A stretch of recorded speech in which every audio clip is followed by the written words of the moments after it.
So, you clicked on this video because you realized that you were dog shit at Caravan, and you wanted to figure out every possible way to become successful so that you never lose again. Well, I'm here to tell you that that's never gonna fucking happen. I hate to break it to you, but I can break down everything in the most easiest and logical way possible so that you can minimize your chances so that you can possibly win almost every single time. Appreciate you guys tuning into the video. You already know by the title. Gonna be teaching you guys how to play some Caravan. So I'm gonna keep it short and simple. Not gonna go into a long, detailed video or anything like that other type of bullshit. Caravan is easy. It's not as hard or complicated or complex as everyone makes it out to be. You just have to have a little bit of Rex, be quiet. You just have to have a little bit of common sense, and you have to or have a gradual concept of knowing what you're doing. So there's plenty of places to go. You can go to Ringo, Cliff Brosco, a few other people that I'll name as I'm explaining throughout the video, but Crimson Caravan Company is probably the easiest and fastest place to go if you're ever trying to find someone. If you guys haven't already completed the Good Springs main quest, which you should have already done so, I don't know why you haven't, but that's where you find Ringo at. And then if you save Ringo, he'll go to the Crimson Caravan Company. Easy person to find, easy person to play Caravan with. He's one of the first people and one of the easiest people to beat. Um, yeah, there's probably at least like 8 or 10 Caravan players, maybe more throughout the map. Can't remember it throughout the top of my head, but essentially, we're just gonna go over and talk to Ringo very quickly. What's up, homie? Yeah, I'm gonna wash your pockets out. I'm gonna run your pockets dry, homie. So, as you guys can see, we're at the board. Of course, we're gonna auto match, and we're just gonna raise, even though he has 54, 110, 164. Okay. So, as you guys can see, we have a whole deck of cards, a whole bunch of random ass cards. I'm gonna let you know right now none of these cards matter except for 10s, 9s, and 7s. You want to keep every single 10, 9, and 7 in your deck, and you want to have the smallest deck possible of 30 cards. The smaller your deck, the faster the game's going to go, and the more 10s, 9s, and 7s you have, the more chances you're going to have of winning. So I'm going to do it, I'm going to break it down for you, going to go through my whole entire deck, remove some cards, add some cards, get rid of all the 3s, get rid of all the 4s.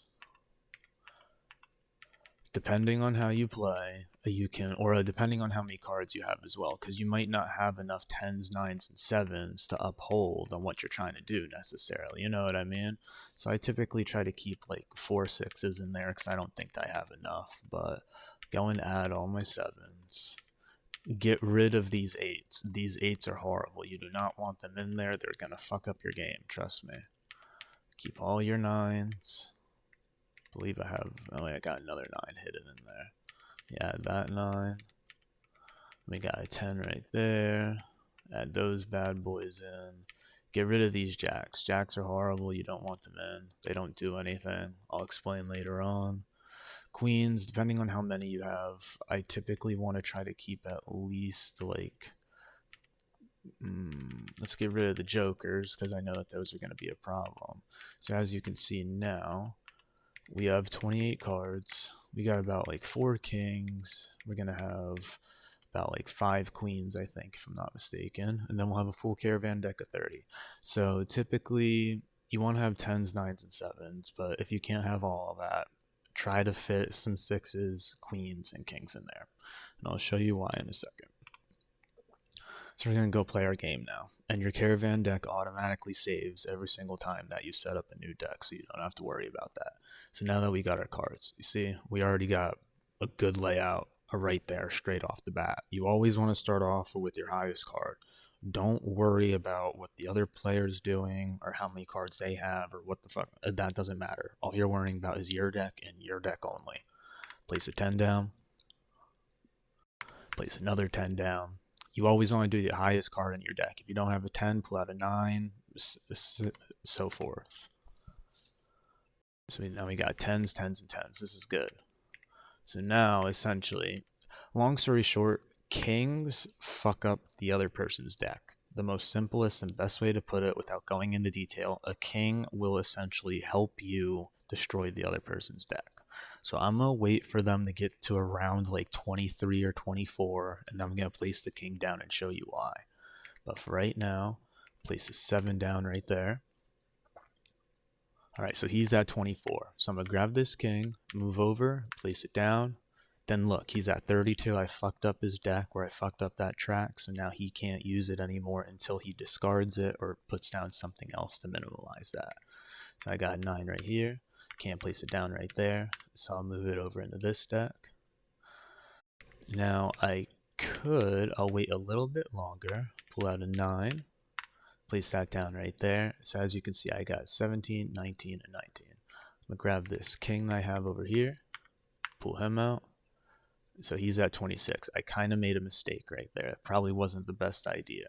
So you typically want to wait for like 23 or 24, and then you want to place that king down, because the king adds onto whichever cards that you currently have onto that track, if that makes any sense.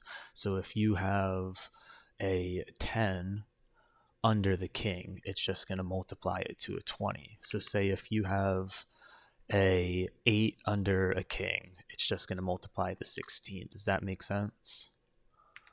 So now we're going to grab, so queens will essentially protect a card from being taken away, is the best way to explain it. Queens are the protectors, kings are the attackers, long story short. So I can place down a queen right there. I might lose this hand, not so sure, but so if you can't place a card down on the previous track beforehand, what you would do is you would place a queen down, and then you can place any type of card that you want to. So if you couldn't place it before, place a queen down, and then you can place your card. So I'm at 26 right there. He's at 15. He's still going to have to win too. And we're tied on that one track, which is essentially good. So now he's forced to get rid of that one hand in order to beat me. And I'm already at 19 on both of them. So I'm going to grab this 6, see if I can't put it right there. Got 25, 21. Now I'll grab this other 6.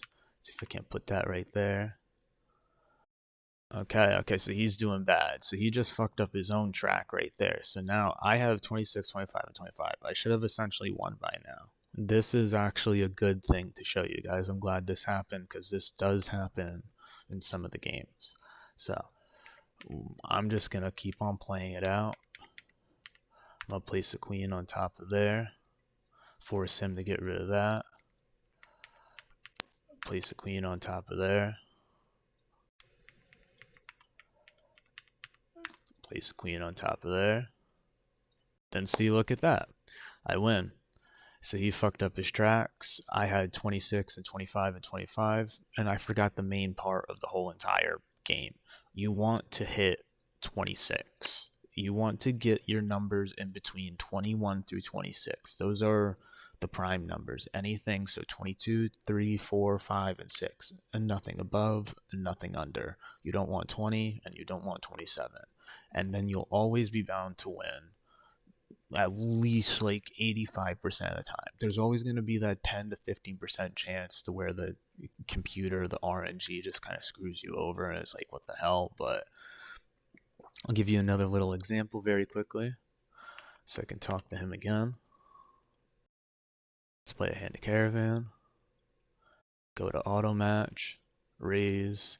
Let's do 196 this time. Fuck it, why not? See, the Caravan deck's already saved, so we don't gotta worry about that, and we can automatically start the game. Alright, cool. Place a 10 down right there. Then we place a 9 down. Then we place, let's put another 9 down. Always highest cards. You never want to do anything lower or anything under.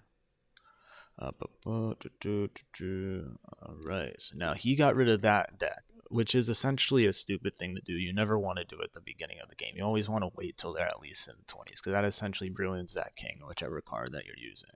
So I'm just going to put down another 9. And now we got 10s, 9s, and 6s.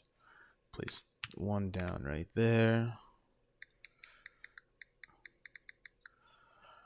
And then we'll go over to 9.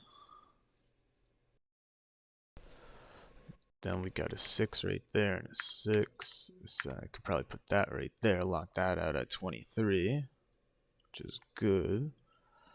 Then we got 16. Put that down, make it 22, and then look at that. Easy game. So that way of winning is if you can get 21 through 26 before the other person is even able to touch 21 through 26 in either of their tracks. And if you have at least 2 of your tracks into the 21 through 26 range, it doesn't matter what your third track is or what their track is or anything else. You'll automatically be bound to win essentially almost like every single time without fail. So I'm going to go a little bit more into detail about the card values. This is more for like the veteran or advanced players per se.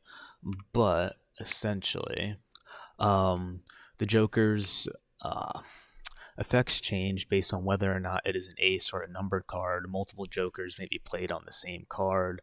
You don't really got to worry about the Jokers. Forget about that card. It's stupid. An ace, everyone knows, adds the value of 1. So Jokers played on aces remove all other non-face cards of the ace of suits from the tables. And yeah, aces only matter if you have like 25 and you're trying to hit 26, or you have a 20 and you're trying to hit 21. You know what I mean? Ringo, please be quiet. But no, yeah, essentially, queens, as I said, reverse the current direction of the hand. So it changes the current suit of the hand, if that makes sense. But as I told you, there's a protector. So that's the simplest way to put it. That's all that you got to look from it as. If you have a queen, it'll protect you. Kings, as I said, a king played adds a 9. And sorry, I mispronounced that. A king played on a 9 adds a 9 to that hand. So it doubles it essentially. So if you have a 9, it turns it into 18. If you have a 10, it turns it into 20. That's the best way to put it. But that's essentially it for the, I'm trying to think of the best way to explain it, about the values of the cards. But you have a lot of people in the game that play Caravan. It's just a matter of finding them. You got John or Johnson, Nash, and Prim, Ringo and Good Springs or Crimson Caravan, which will be right here if you complete the Good Springs quest. Got Isaac at the Gunrunners, Cliff Briscoe and Nobark and Novak, Ambassador Crocker at the Strip NCR Embassy, Quartermaster Maze at Camp Forlorn Hope. He's across that one bridge and then inside one of the tents, if I'm not mistaken. You got Dale Barton at the fort. You got Jules at the North Vegas Square. Buster at Camp McCarran. And then you have Jed before you start Honest Hearts as well. Now, there's obviously a few other characters in the game that play Caravan. I can't remember them all off the top of my head, but that's a gradual concept of most of them. But no, yeah, I appreciate you guys for tuning into the video. Hopefully this was a little bit instructive and straight to the point. I know that it was a little bit longer than most, but this was for beginners and for veteran players so that y'all could have a nice concept on how to go about playing Caravan so that you can go run everyone's pockets throughout the New Vegas Square, Strip, whatever you want to consider it as. But if you liked the video, please like and subscribe, leave a comment down below. Any type of support would mean the world to me. I appreciate it. Be sure to share this with your friends or anyone that also sucks at playing Caravan. Oh man, I appreciate you guys. Hope you enjoy the rest of your day. Thank you for tuning in and take care.